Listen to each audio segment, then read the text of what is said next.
To understand the pharmacology of anxiety, it helps to understand something about the neuroscience of anxiety, to try and understand which parts of the brain are involved in anxiety. So let's have a look at the brain.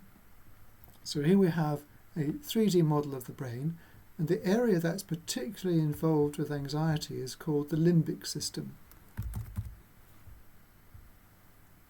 It's deep down inside the brain here, and specifically the part of the limbic system that's really important is an area called the amygdala,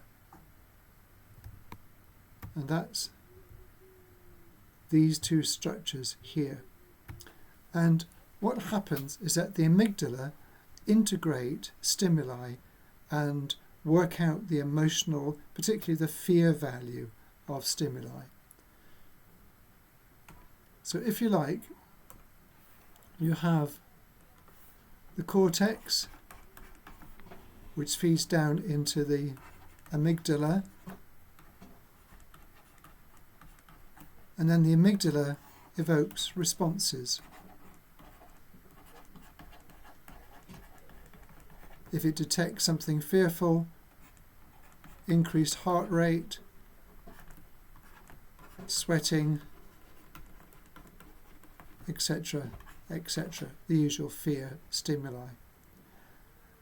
And what happens is if we expand the amygdala out a little bit, we've got the inputs from the cortex come into the amygdala,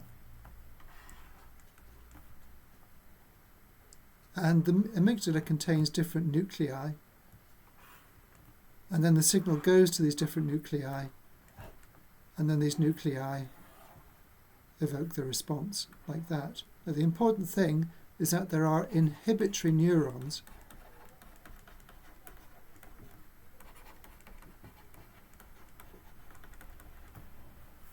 within the amygdala, and these turn down the output from the amygdala, if you like.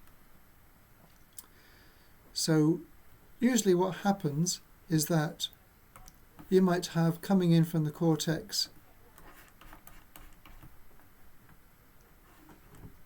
a sound. So imagine that you've got an animal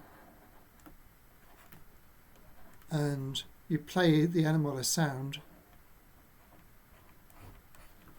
and then soon after you give the animal some sort of unpleasant stimulus, such as a shock. Eventually what happens is, as soon as the animal hears the sound, you get freezing. So the sound has been paired with the shock, and that's called learned fear, and it's used as a model of anxiety in humans. So the sound then comes into the amygdala, and so does the shock,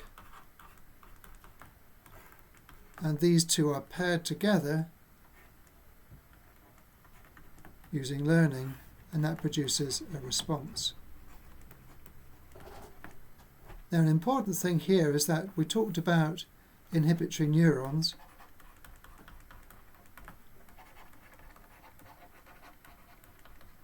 These inhibitory neurons turn down this pairing, and that's how these neurons regulate the ease with which we associate two stimuli together. So the theory is that a lot of our anxiety is caused by learned fear. We learn to associate things, and eventually you don't need the shock anymore. The bell itself is enough to produce a response.